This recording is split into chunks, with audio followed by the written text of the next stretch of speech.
My name is Camille Hartson and I am 36 years old. 3 years ago, on the morning of my birthday, I found out I had been removed from my own family's group chat. Not by accident. Not by some technical glitch. By my mother's deliberate, calculated decision. The message she left behind for my siblings read, "Camille has chosen a dead-end path. A teacher. I refuse to let her mediocrity poison this family's image.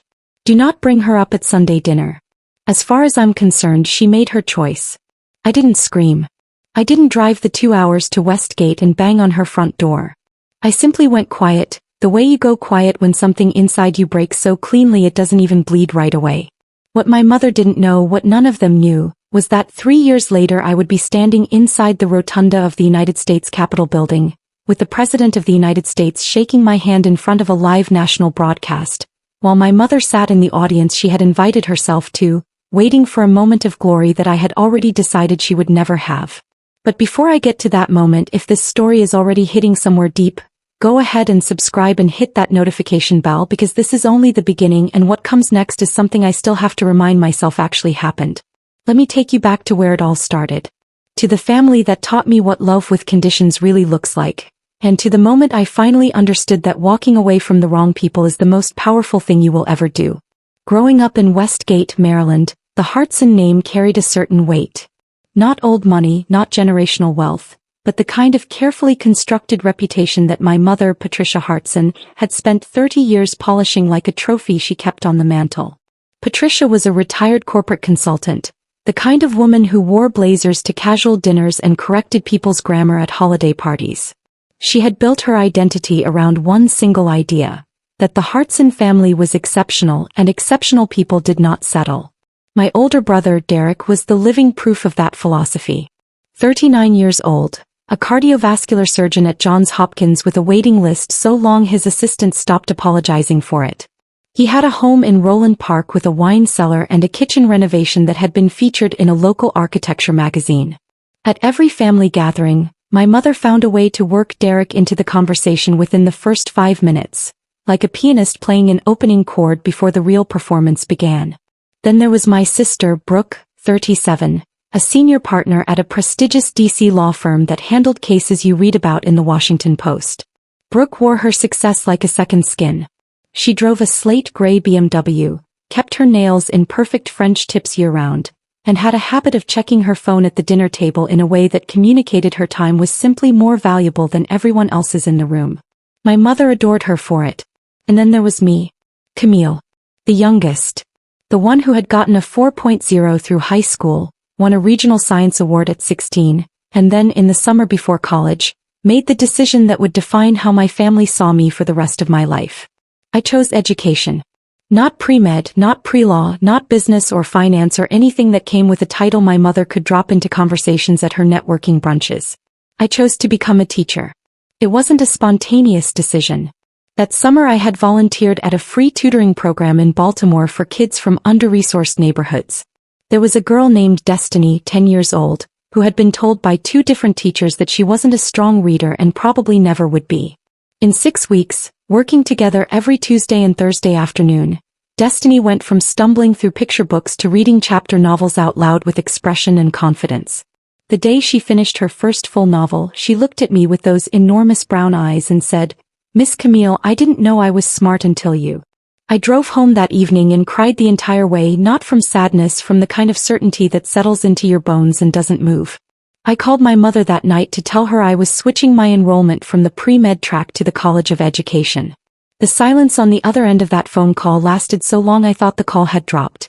Then she said very quietly, very precisely, "Camille, I did not raise you to be ordinary."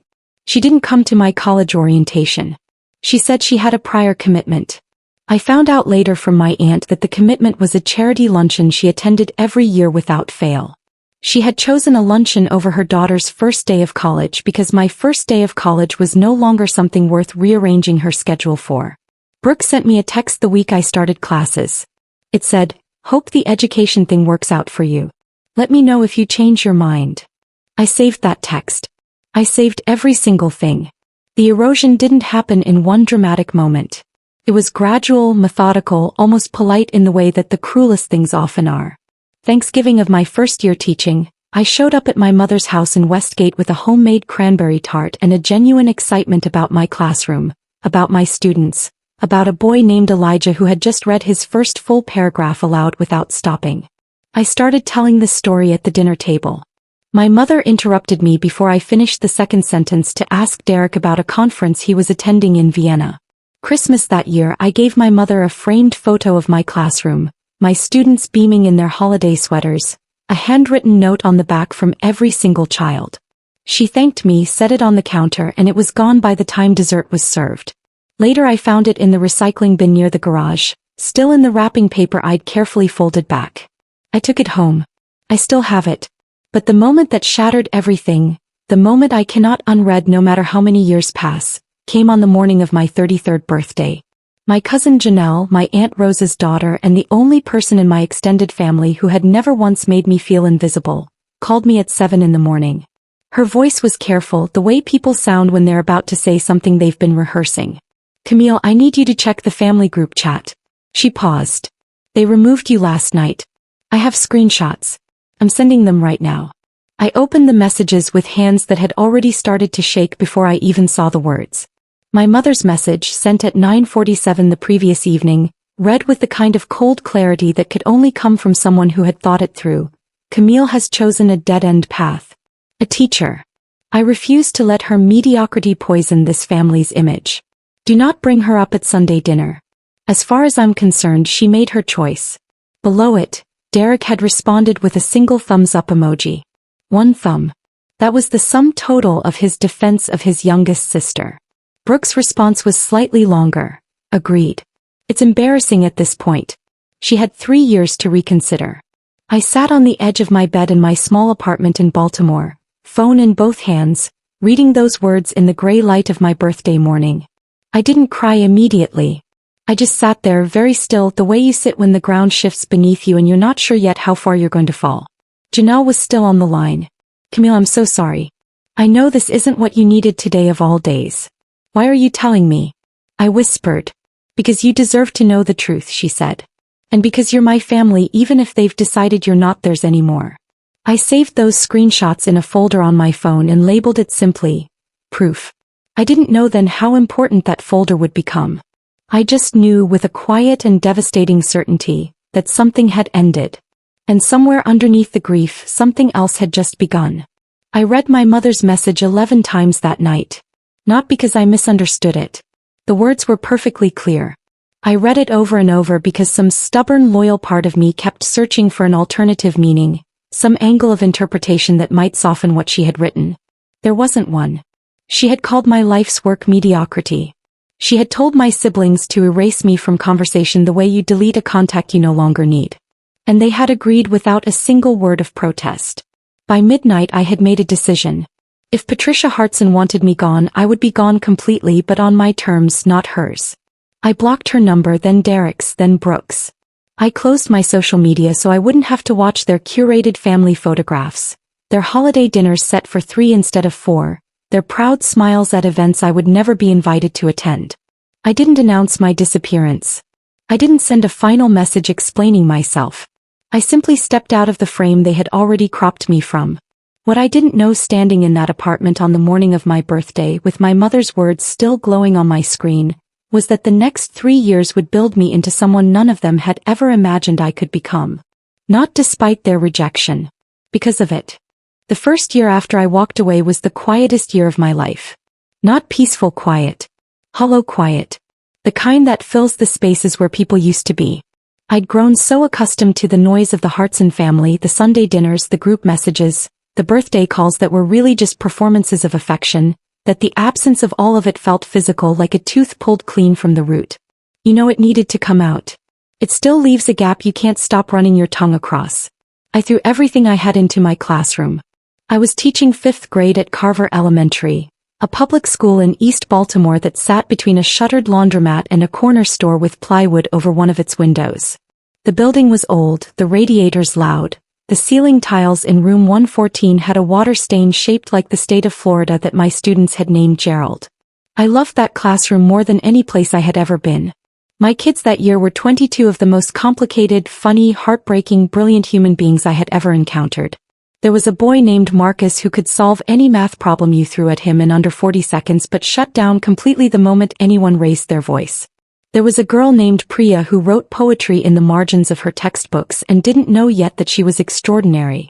There was a set of twins, Andre and Antoine, who finished each other's sentences and whose mother worked 2 jobs and still managed to pack them both a full lunch every single day.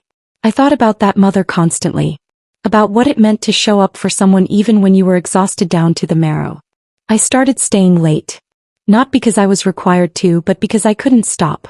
I redesigned my entire reading curriculum from scratch after noticing that half my class had essentially stopped believing they were capable of understanding complex text.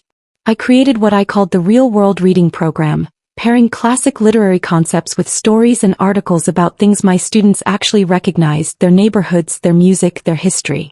Within 1 semester, reading comprehension scores in my classroom jumped by an average of 2 grade levels. My principal, a sharp and quietly formidable woman named Dr. Anita Osei, stopped me in the hallway one afternoon and said, "Camille, whatever you're doing in that room, I need you to write it down." I wrote it down. I turned it into a full curriculum guide over the course of 1 summer, working at my kitchen table every night after dinner with a cold cup of coffee and a determination that surprised even me. Dr. Osei submitted it to the district. The district passed it to the state board. By the following school year, 3 other schools in Baltimore were piloting my program. I didn't tell anyone in my family. There was no family to tell. Janelle called every few weeks, my one open window into a world I had otherwise sealed shut. She was careful about what she shared, understanding without being asked that there was a difference between information I needed and information that would only reopen wounds still learning to close. But 8 months after I'd gone silent, she called on a Sunday evening with something she said she couldn't keep to herself. "Your mom told everyone at the firm holiday party that you're doing curriculum development for an international nonprofit in Southeast Asia," Janelle said. Her voice had that particular flatness it got when she was relaying something she found genuinely disgusting. She said you couldn't make it home for the holidays because of your work commitments overseas. Apparently she's been saying it for months. I leaned back in my chair and stared at the ceiling.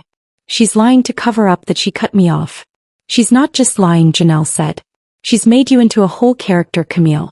This adventurous, globe-trotting education consultant who's too passionate about her mission to come home. She said you were recently profiled in an international education journal. I hadn't left Maryland in 14 months. That was the moment I fully understood what I was dealing with. My mother didn't hate what I did. She hated what my existence required her to explain. A teacher-daughter in Baltimore was a conversation she didn't know how to have at cocktail parties and charity events. So she had invented a version of me she could be proud of, placed her at a comfortable and fictional distance, and folded her neatly into the Hartson family narrative. The real me, the one teaching in room 114 under Gerald the water stain, was simply easier to pretend didn't exist. I put the phone down that night and sat with that knowledge for a long time. There was a specific kind of loneliness in being replaced by a fictional version of yourself. In knowing that somewhere across the city, your mother was accepting compliments about the daughter she'd invented while the real one was grading papers alone in a 1-bedroom apartment. I let myself feel it fully, every corner of it, because I had learned by then that the feelings you refuse to feel are the ones that follow you. Then I got back to work. The program expanded faster than anyone had anticipated. By my 3rd year at Carver Elementary, the real-world reading curriculum had been adopted in 11 Baltimore City schools.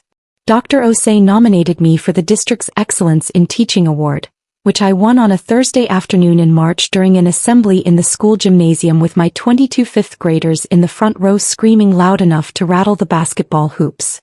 I kept the plaque on my desk next to a drawing Marcus had made of the two of us standing in front of a chalkboard. He had given us both capes. That same year I met Thomas Webb at a weekend literacy conference at the University of Maryland. He was presenting research on early childhood reading intervention, tall and unhurried with the kind of calm that made you feel like whatever room you were both in had just gotten quieter in the best possible way. He had a daughter named Sophie from a previous relationship, 7 years old, with a gap-toothed smile and an opinion about everything. We talked for 4 hours at that conference and then stood in the parking lot for another 2 because neither of us wanted to stop. On our 3rd date I told him the truth about my family. Not the curated version, not the softened edges, the full unvarnished reality. I told him about the group chat, about the birthday morning, about my mother's fictional international daughter. I showed him the screenshots. He didn't say much while I talked. He just listened in the way that people who are genuinely paying attention listen, without rehearsing their response while you're still speaking. When I finished, he was quiet for a moment. Then he said, "You know what I noticed? You haven't once described yourself as a victim. You've described yourself as someone who made a choice." He looked at me carefully. "That's not nothing, Camille. That's everything."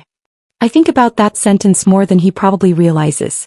Thomas and I moved carefully, deliberately, the way people move when they've both been through enough to know that real things don't need to be rushed.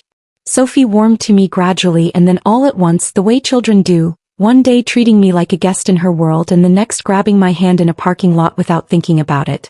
The first time she called me by name without being prompted, I had to excuse myself to the bathroom for a moment just to breathe. Janelle remained my connection to the Hartson world I had left behind.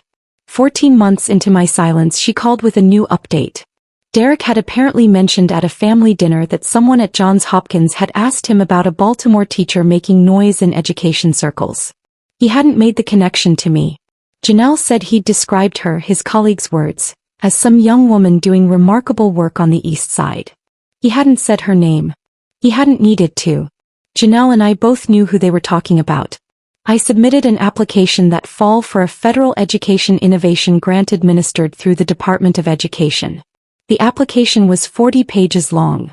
I worked on it for 3 months, writing drafts at the kitchen table after Sophie went to sleep, restructuring arguments at 6 in the morning before school, asking Thomas to read every version with the same honest eye he brought to everything. The grant was for a program I wanted to build. A citywide expansion of the real-world reading model that would reach every Title I elementary school in Baltimore within 5 years. The application deadline was a Tuesday in November. I submitted it at 11:52 p.m. and then sat in the dark kitchen for a long time, hands flat on the table, listening to the house breathe around me. Thomas appeared in the doorway in his pajamas, squinting against the light I'd left on over the stove. "Did you send it?" I nodded. He crossed the kitchen and sat down across from me. "Whatever happens," he said, "what you've built is already real. No grant makes it more real. No rejection makes it less." I nodded again. I believed him. But I also wanted that grant with every part of me that had ever sat in a corner at a Hartson family dinner wishing someone would ask what I was working on. The response came 6 weeks later, on a Wednesday afternoon in January, while I was in the middle of a lesson on figurative language. My phone buzzed in my desk drawer. I ignored it until dismissal, walked my students to the bus line, came back to my empty classroom, closed the door and sat down at my desk. The email was from the Office of Elementary and Secondary Education, Washington, D.C. It began, "Dear Ms. Hartson, we are pleased to inform you." I read it 3 times. Then I put my head down on my desk and cried in a way I hadn't cried since the morning of my birthday 3 years before. Not from pain this time. From something I barely recognized anymore. Something that felt, after everything, like a rival. The grant changed everything and nothing at the same time. The money was real, $480,000 spread across 3 years to expand the real-world reading program across every Title I elementary school in Baltimore City. The resources were real, the hiring budget, the training stipends, the printing costs for curriculum materials that had previously come out of my own pocket. But the work itself, the daily unglamorous labor of it, that remained exactly what it had always been. Showing up. Paying attention. Refusing to give up on kids that other systems had already written off. What the grant also brought, unexpectedly and with a speed I wasn't prepared for, was visibility. A reporter from the Baltimore Sun reached out 3 weeks after the announcement. She wanted to write a feature on the program, on its results, on how a 5th grade teacher in East Baltimore had built something the federal government considered worth nearly $500,000. I agreed to the interview, sat across from her at a corner table in a coffee shop 2 blocks from Carver Elementary, and answered her questions as honestly as I knew how. The article ran on a Sunday in February. The headline read, "From one classroom to citywide change, how one Baltimore teacher rewrote the rules on reading." There was a photo of me standing in room 114, Gerald the water stain visible in the top right corner of the frame, 22 fifth graders arranged in front of the chalkboard behind me, every single one of them grinning. I bought 3 copies of that paper. I still have them. Janelle called me that Sunday afternoon, and I could hear her smiling through the phone before she said a word. It's everywhere, she said. My mom shared it on Facebook. 3 of your old teachers from Westgate commented. And Camille, she paused for a beat, your mom has seen it. I know because she called Aunt Rosa this morning asking if you were back in Maryland. I set my coffee mug down. What did Aunt Rosa say? She said she didn't know where you were. Which is technically true since she doesn't have your new address. But Camille, I could hear it in your mother's voice through the phone. She wasn't calling because she was proud. She was calling because she was caught. She'd spent over a year telling people you were in Southeast Asia, and now there's a full-page newspaper feature with your face and a Baltimore address on the school letterhead. I absorbed this quietly. Patricia Hartson had spent 14 months constructing a fiction, and a Sunday newspaper had demolished it in one morning. I want to be clear about something because I've been asked this more times than I can count since everything that followed became public. Was I building my career to get back at my mother? No. I was building my career because I had 22 kids in room 114 who needed me to, and then 40 and then 200 and then more. The work was never about her. But I will not pretend I didn't feel something when Janelle told me she'd been caught. It wasn't satisfaction exactly. It was closer to clarity. The story she had been telling about me was colliding with the story I had been quietly writing for myself, and only one of them was true. Thomas and I got married that April. Not a large wedding, not a venue with a catering minimum and a florist with a waiting list. We got married on a Saturday afternoon in the backyard of Aunt Rosa's house in Catonsville with 40 people, a string quartet Thomas had found through a graduate student at the university, and Sophie as our flower girl in a yellow dress she had picked out herself after rejecting 11 others. She took the role with the gravity of someone defusing a bomb, scattering petals with surgical precision and then turning to check that we had both noticed. I didn't invite my mother or Derek or Brooke. I made that decision calmly without drama, the same way you decide not to set a place at a table for someone who told you they weren't coming. They had made their position clear 3 years before in a group message sent at 9:47 p.m. I was simply taking them at their word. Janelle was my maid of honor. She cried through the entire ceremony and then pretended she hadn't, which everyone found endearing. Thomas's vows included a line about how the bravest thing he had ever seen was someone who chose meaning over approval, and I had to press my lips together very hard to keep from falling apart in front of 40 people and a string quartet. That night, after Sophie had fallen asleep between us on the hotel bed still in her yellow dress, Thomas said quietly into the dark, "You know your mom is going to find out about this." "I know. Are you ready for that?" I thought about it honestly. "I'm ready for whatever comes next," I said. Because I finally stopped needing her permission to live my life. The call from the Department of Education came on a Tuesday morning in October, 16 months after the grant had been awarded.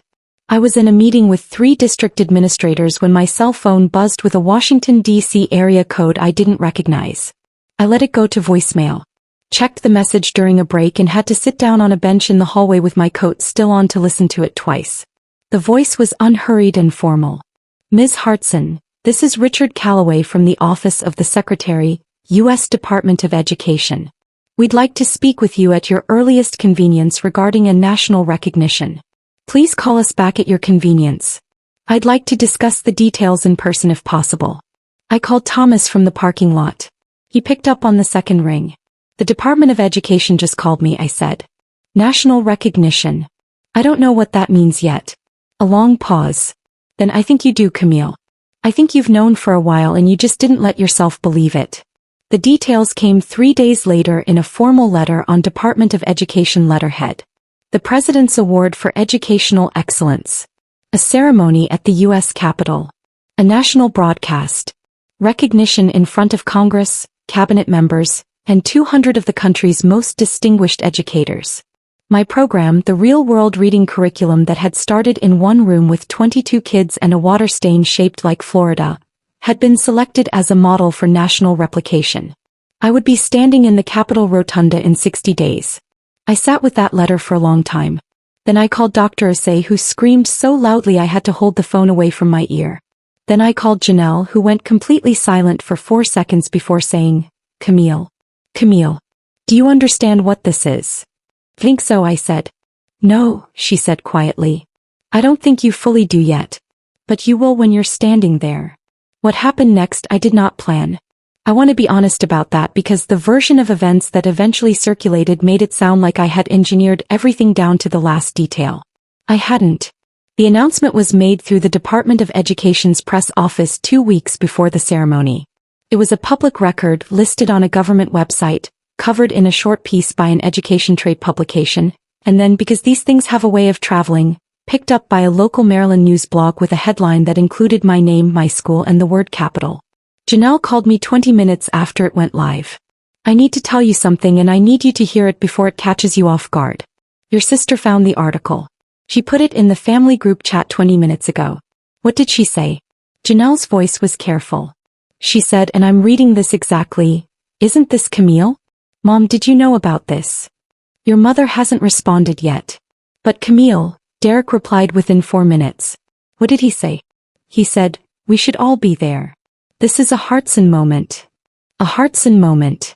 I repeated those 2 words back to myself in the empty car, parked outside my daughter's school in the late afternoon light. Not my moment. Not Camille's moment. A Hartson moment. As if the name on the Department of Education letter were a family asset, something they could all claim a share of simply by showing up and standing close enough to the camera. 3 days later the email arrived. The subject line read, "From Mom." I sat at the kitchen table with it open on my screen for a long time without reading past the first line. Thomas put a cup of tea beside me and didn't say anything. Sophie was in the next room practicing piano, stumbling cheerfully over the same 4 bars of a song she'd been learning for 2 weeks. The normalcy of it steadied me. I read the email. "My dearest Camille," it began. "I saw the wonderful news about your recognition. I always believed you had a gift, even when your path wasn't the one I would have chosen.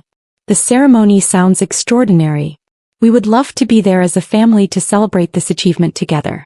Please let me know the details. Your mother, Patricia." No apology.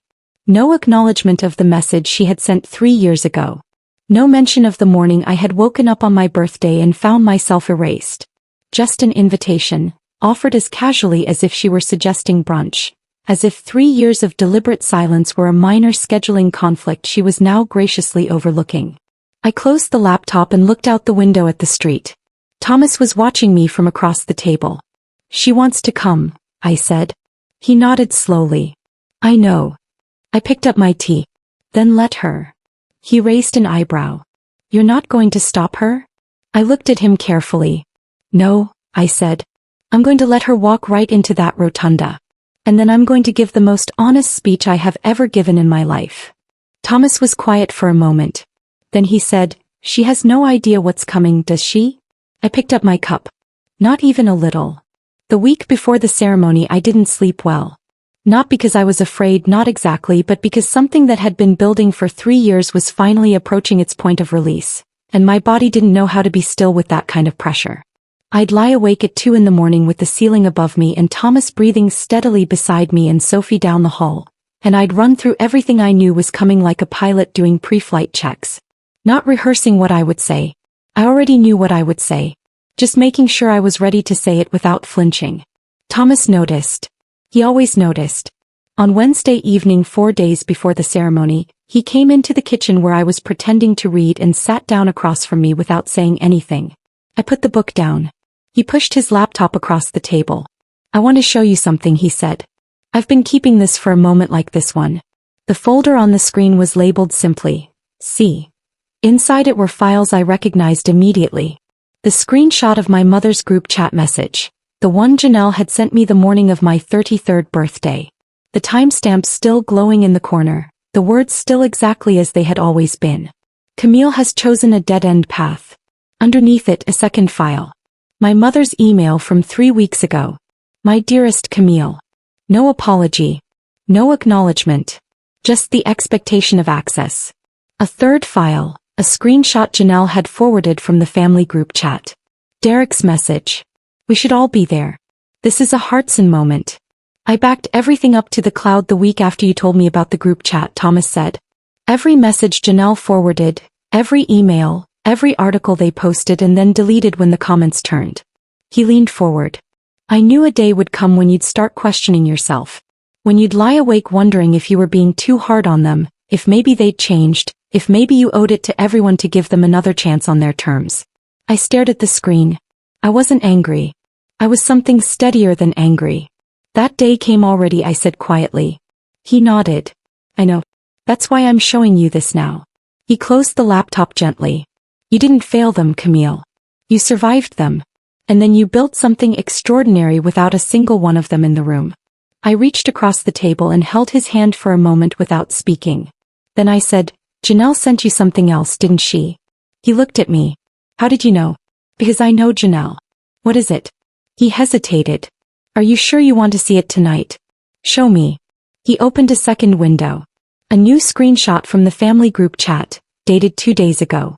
My mother's message read, I have confirmed our attendance at the Capitol ceremony. Patricia, Derek, Brooke and Carolyn. I have arranged for a professional photographer to meet us outside the rotunda before the event. Victoria, please wear the navy Armani. Derek, the dark charcoal suit. We will arrive 45 minutes early to secure seats in the family section. This is an important moment for the Hartson name and I expect everyone to present accordingly. I read it twice. A professional photographer. The navy Armani. 45 minutes early to secure the family section. Not a word about me. Not a single sentence that acknowledged the actual human being honored. Just logistics. Wardrobe. Positioning. The whole thing read less like a family attending a loved one's recognition and more like a PR team preparing a client for a red carpet appearance. They're not coming to celebrate you, Thomas said, his voice quiet and controlled in the way it got when he was managing something he felt more strongly about than he was letting show. They're coming to be photographed next to you. To stand in your light and call it theirs. I looked at the screenshot one more time. Then I closed the laptop. Let them come, I said. And then I picked up the notepad I'd left on the counter and I started writing my speech. I want to tell you about the night before the ceremony because I think it matters. Sophie had gone to bed early, excited and solemn in equal measure the way she got before important occasions, her good dress already hanging on the back of her door, her small shoes lined up neatly beneath it. Thomas was in the living room. I sat at the kitchen table alone with a cup of tea and a blank page and the particular silence of a house where everyone you love is sleeping safely nearby. I thought about what I wanted to say. Not to my mother, not to Derek or Brooke or the Hartson name or any of the architecture of status and performance I had grown up inside. I thought about Destiny, the 10-year-old girl who hadn't known she was smart until someone told her she was. I thought about Marcus with his math brain and his shut-down response to raised voices, about Priya writing poetry in the margins of her textbooks, about the 22 kids in room 114 who had been the first people to ever benefit from something I had built from nothing. I thought about Dr. Osei stopping me in the hallway and telling me to write it down. About Thomas in a university parking lot not wanting the conversation to end. I wrote for 40 minutes. When I put the pen down, Thomas was standing in the doorway. Done, I said. He crossed the room, read what I had written over my shoulder and didn't say anything for a moment. Then, they are not going to be ready for this. Good, I said. They've never been ready for me. The morning of the ceremony, Washington, D.C. was cold and bright. The kind of January day where the sky is so blue it looks artificial and the air has an edge that wakes you up faster than coffee.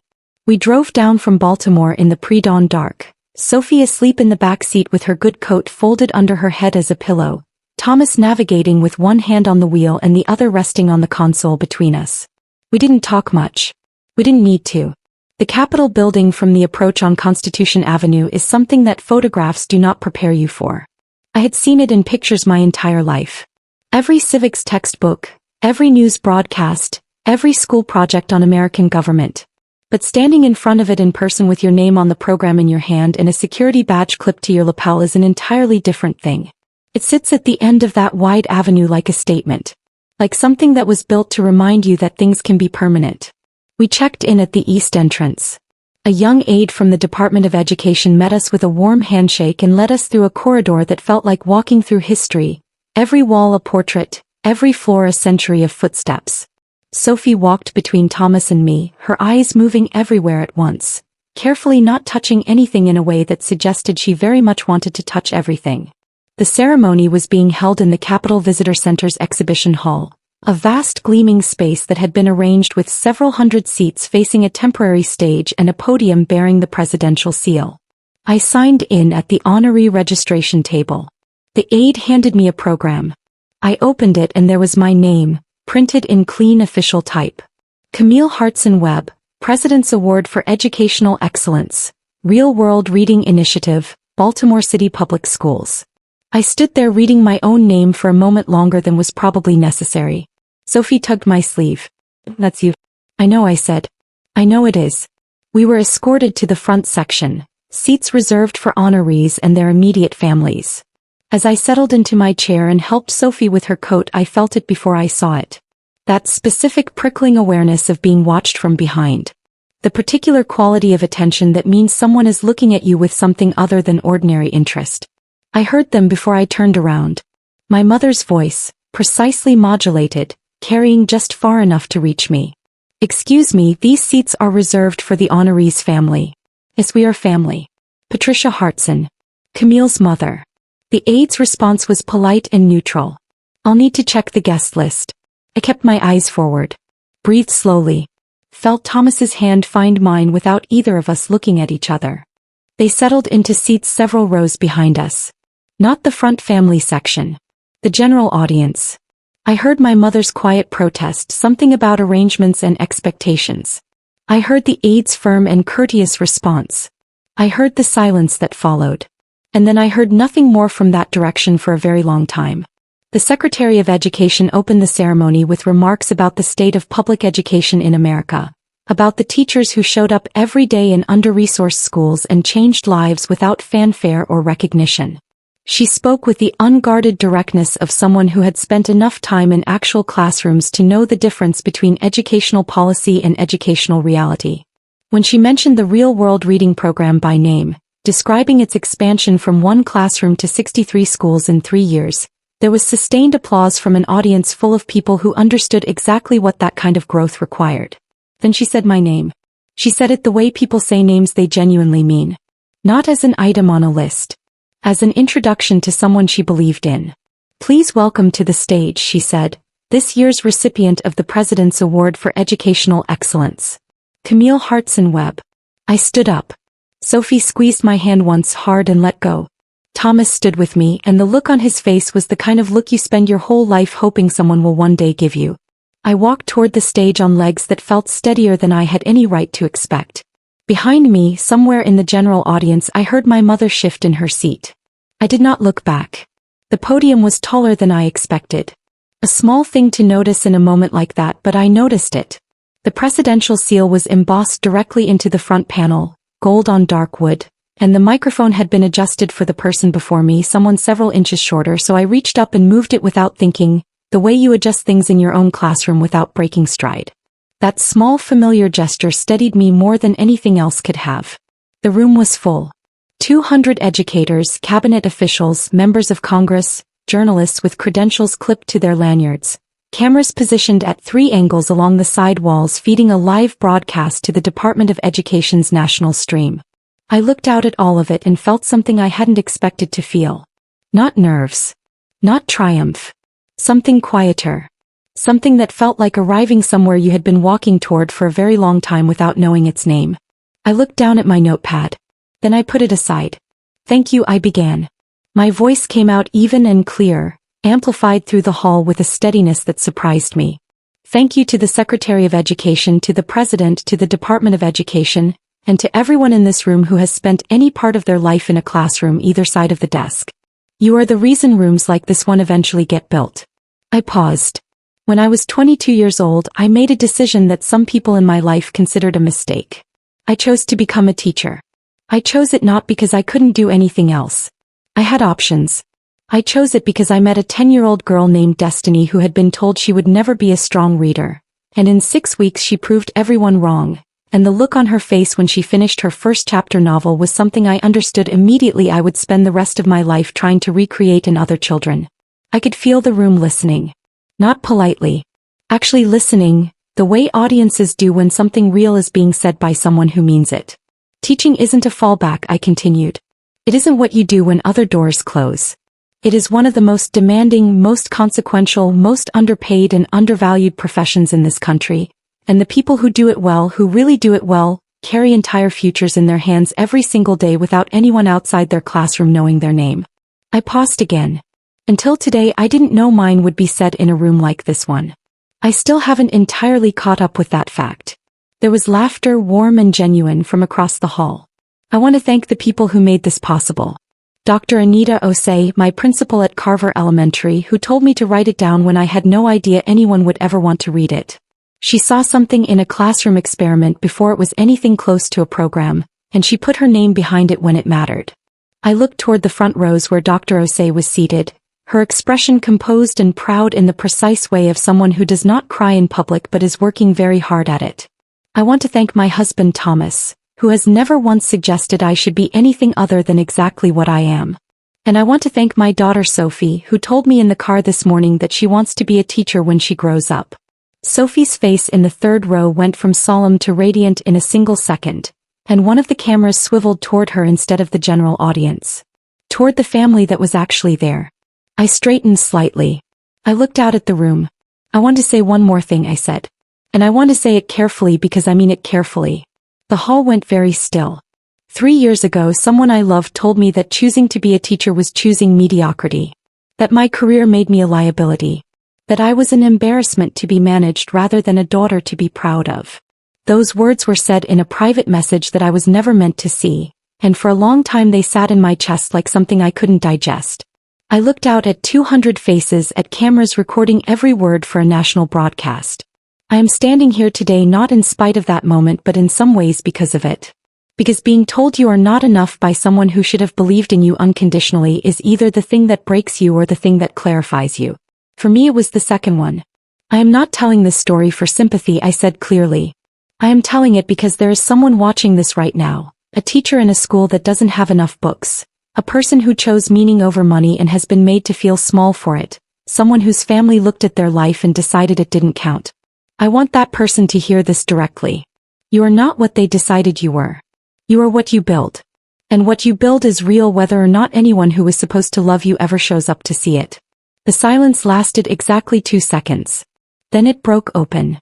The applause started in the front rows and moved backward through the hall like a wave gathering force as it travels, rolling through 200 people until everyone in the room was on their feet.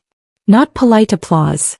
The kind that comes from somewhere genuine, from educators who recognize something true being said out loud in a room where true things were not always spoken. I gripped the edges of the podium and let it wash over me, my eyes burning in a way I had promised myself they would not. From somewhere in the general audience behind the front section I heard a sharp sound. Not applause. A chair. Someone standing up too quickly, the legs scraping against the polished floor. I didn't turn around. I didn't need to. The president stepped forward from the side of the stage. He shook my hand with both of his, the way people shake hands when they want you to know they mean it, and leaned slightly toward the microphone. This, he said simply, is exactly why this award exists. The room responded with another wave of applause. Sophie in the third row was on her feet clapping so hard her whole body moved with it. Thomas beside her had his hands pressed together and his eyes on me with an expression I will keep for the rest of my life. The ceremony concluded 20 minutes later with photographs, brief remarks from 2 other honorees, and a reception in the adjacent hall where people moved through the room with small plates and quiet conversations. I shook more hands than I could count. Educators from Alabama and Oregon and rural Minnesota who introduced themselves and said things like, "I needed to hear that today," and "My school board just cut our reading budget for the 3rd consecutive year," and "I've been teaching for 19 years and nobody has ever said that out loud before." I listened to every single one of them. I had been one of them not long ago.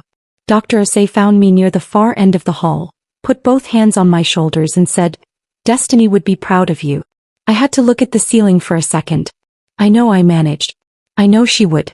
It was near the end of the reception when I felt a shift in the room's atmosphere before I understood its source.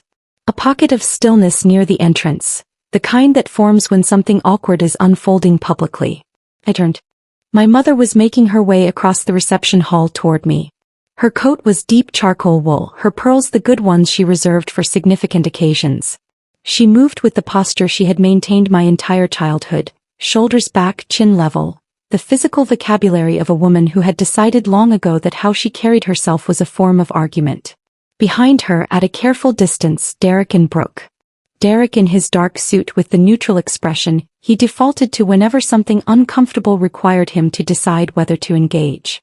Brooke with her coat still buttoned, eyes moving around the room, cataloging exits and angles. My mother stopped 2 feet in front of me. For a moment neither of us spoke. She looked older than I remembered. Not diminished exactly, but something around the edges of her had changed. Some quality of absolute certainty that had always surrounded her like a field she generated seemed, standing here in this room, slightly weaker than it used to be. "Camille," she said.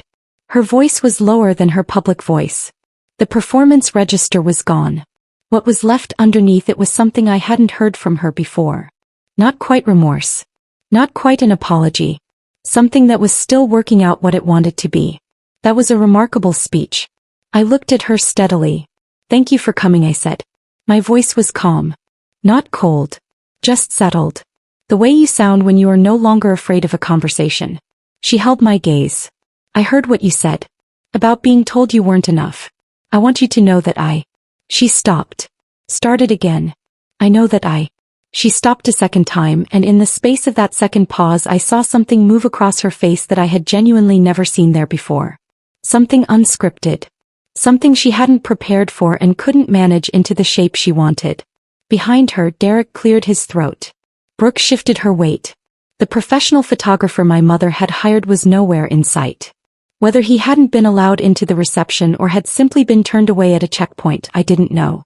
What I knew was that there were no cameras pointed at my mother right now. No audience for whatever she was about to perform. Just her and me and the distance between who she had decided I was and who I had become without her permission. I waited. The moment stretched. And for the first time in my life, Patricia Hartson had absolutely nothing to say.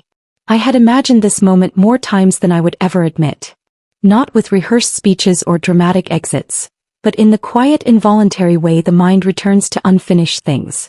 Standing there in that reception hall with 200 people moving around us and the presidential seal still visible through the doorway, I finally found out what it actually felt like. And the answer was not what I expected. It didn't feel like victory or justice arriving on schedule. It felt like putting down something heavy I had been carrying so long I had stopped noticing the weight. I spoke first. I had not planned to, but the silence had stretched long enough and I was no longer interested in waiting for her to find the words she hadn't brought with her. I said, "I'm not angry with you, Patricia. I want you to know that before anything else." She blinked. The use of her first name registered on her face like a small recalibration. A recognition that the terms of this conversation were not going to be the ones she had arranged in advance. "I don't need an apology from you today," I continued. "Not because you don't owe me one. You do. But because my happiness stopped being contingent on whether you offered it a long time ago. I have a husband who sees me clearly. I have a daughter who wants to be a teacher because she watched me be one. I have a program running in 63 schools that started in one room with 22 kids and a ceiling stain we named Gerald. I built all of that.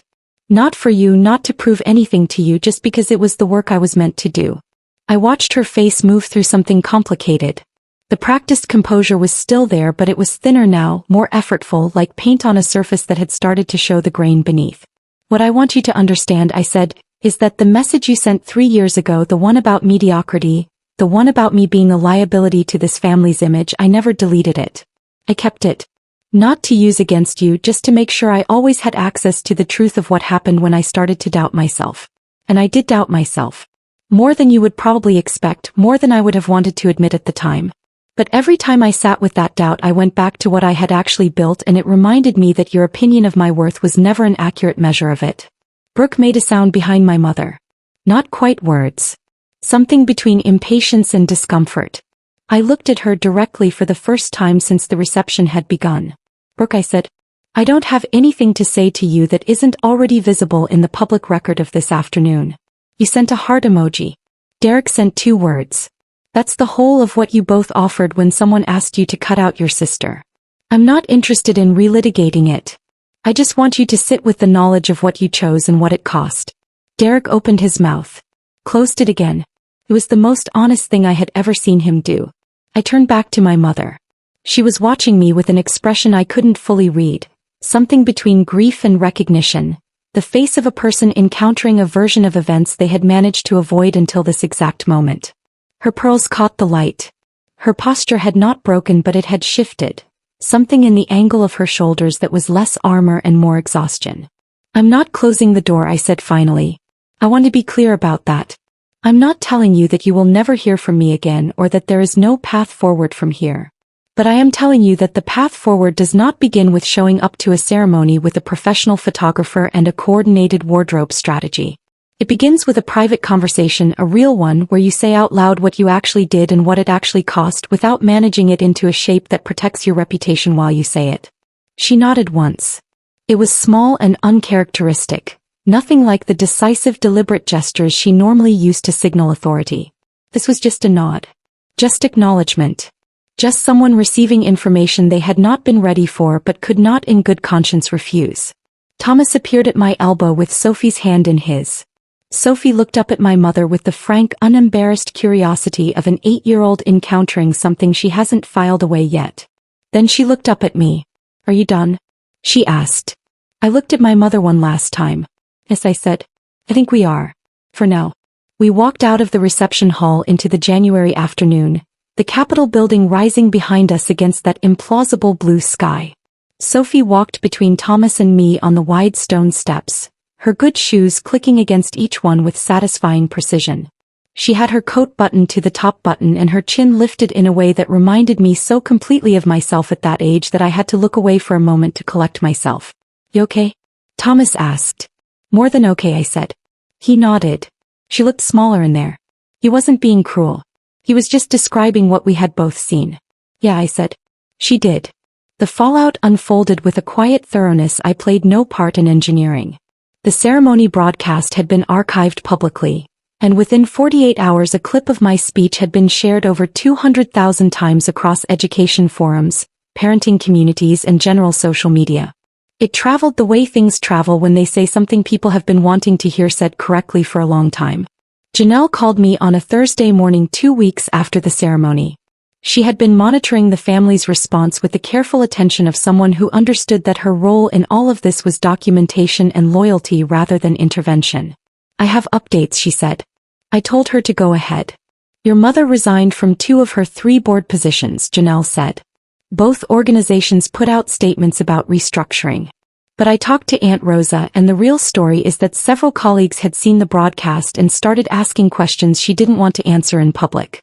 She also canceled her standing reservation at the restaurant where she hosted her quarterly networking lunches. Apparently she told her assistant she needed some time away from the social calendar." I stirred my coffee. "And Derek and Brooke?" "Derek's been quiet across everything. Went dark on social media entirely the week after the ceremony. Brooke is still posting but her engagement dropped significantly. Someone screenshotted a comment thread on one of her firm's community pages where a client asked if she was the sister mentioned in the Capitol speech. The comment was deleted within an hour but not before other people had already seen it. I didn't feel satisfaction at this. I want to be honest about that because the version of me from 3 years ago might have. But the person standing in my kitchen that morning felt something different. Something more like completion. The story had reached its natural ending not because I had forced it there but because truth, given enough time, has a way of arriving on its own. The letter came 8 weeks after the ceremony. Handwritten, 2 pages on plain white paper this time, not the embossed cream stationery. My mother's careful cursive, the loops she had practiced her whole life, but something different in the pressure of the pen, something less controlled, less performed. I sat at the kitchen table and read it twice before I said anything to Thomas. She wrote that she had started seeing a therapist at Aunt Rosa's insistence, who had told her with characteristic directness that she could either examine what she had done or lose her daughter permanently. She wrote that she had spent weeks trying to understand not what I had done or why I had walked away, but why she had made it necessary. She had grown up in a family where love was earned through performance, where achievement was currency and anything that didn't appreciate and value was quietly set aside.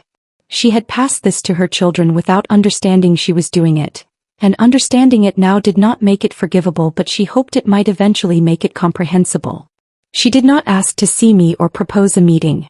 She said only that if I ever wanted to talk she would be there, that she understood if I didn't, and that she had watched the broadcast 4 times and each time she heard me describe what I had built she felt something she could only call the specific grief of recognizing too late what you failed to protect.